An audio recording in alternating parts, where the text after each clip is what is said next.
Hare Krishna, Radhe Radhe. Welcome to my channel. तो जी आज की वीडियो में मैं आपसे चर्चा करूंगी मकर संक्रांति के विषय पर। तो जी मकर संक्रांति के तारीख को लेकर इस बार भी असमंजस है।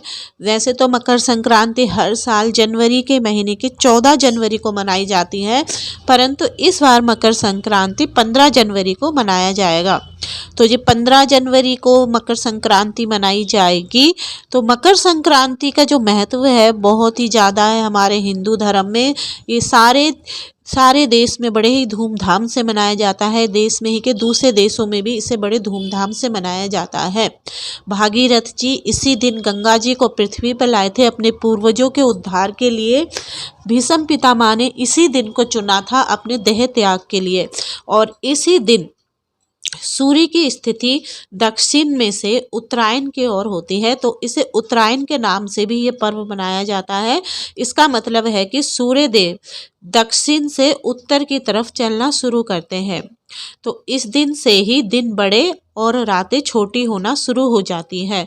तो ज्योतिष शास्त्र के अनुसार इस दिन सूर्य धनु राशि से मकर राशि पर प्रवेश करते हैं, जो कि शनि की राशि होती है, इसलिए इन्हें मकर संक्रांति भी कहा जाता है।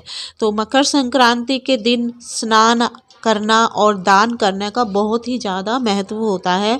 तो आइए हम जान लेते हैं कि मकर संक्रांति का त्यौहार कब से शुरू हो रहा है, कब पड़ रही है, संक्रांत की तिथि हमें कब मिल रही है। तो जी जिस तरीके से मकर संक्रांति 14 जनवरी को सूर्य देव रात्रि को 8:21 से धनु राशि से निकल के मकर राशि में प्रवेश करेंगे। तो ये रात्रि को स्नान और दान तो नहीं किया जाता, इसलिए सूर्य उदय की तिथि से उदया तिथि के अनुसार मकर संक्रांति 15 जनवरी को ही मनाया जाएगा। और पूजा करने का शुभ मुहूर्त रहेगा सुबह 7:15 से शाम 5:46 तक। और महापुण्य काल रहेगा सुबह 7:15 से 9 बजे तक। 14 जनवरी को मकर संक्रांति इस साल नहीं बल्कि 15 जनवरी को इस साल मकर संक्रांति मनाई जाएगी। तो मकर संक्रांति के दिन दान करना और हमें स्नान करने का बहुत ही महत्व रहता है। तो मकर संक्रांति के दिन आपको सूर्य उदय से पहले पहले स्नान करना चाहिए। और स्नान जैसे पवित्र नदियों में करने का बहुत ही ज़्यादा महत्व है, जैसे गंगा जमुना जो भी नदी हो उसमें हमें स्नान करने का बहुत महत्व होता है। परंतु अगर आप किसी पवित्र नदी में जाके स्नान नहीं कर सकते तो घर में ही आप नहाने के जल में गंगा जल मिलाकर और उसमें तिल डालकर स्नान कर सकते हैं, या तिल की तेल से मालिश कर कर आपको स्नान करना चाहिए। हमें उसी का मतलब पवित्र नदी के स्नान करने का ही फल हमें मिल जाएगा।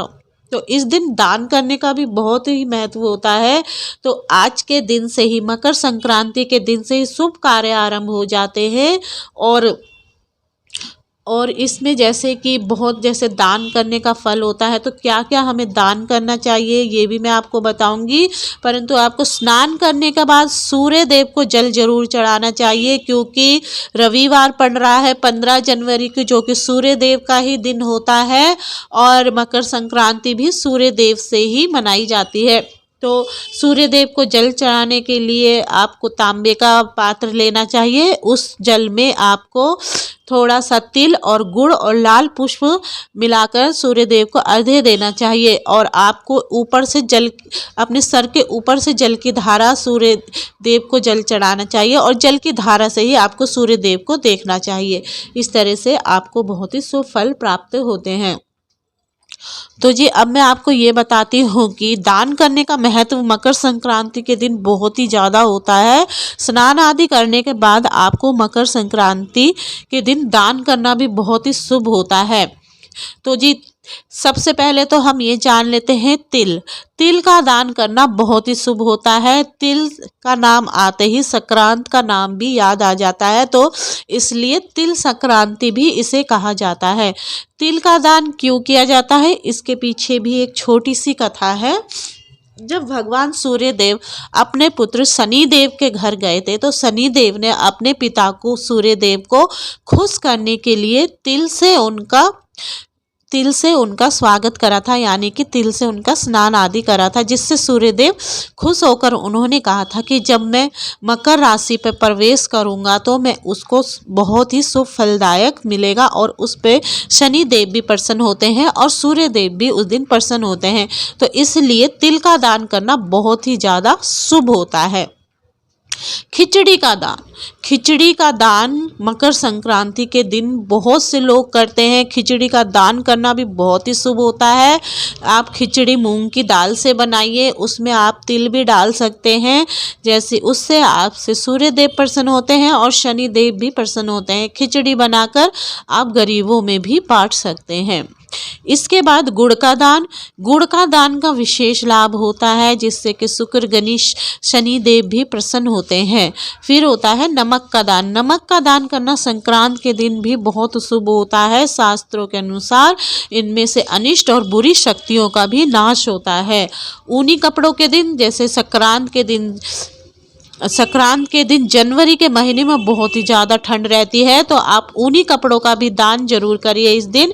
देसी घी का भी दान जरूर करिए, देसी घी से बने हुए मिष्ठान आदि का भी दान आप जरूर करिए, जिससे गुरु शनि और आपको मान सम्मान भी जरूर प्राप्त होता है।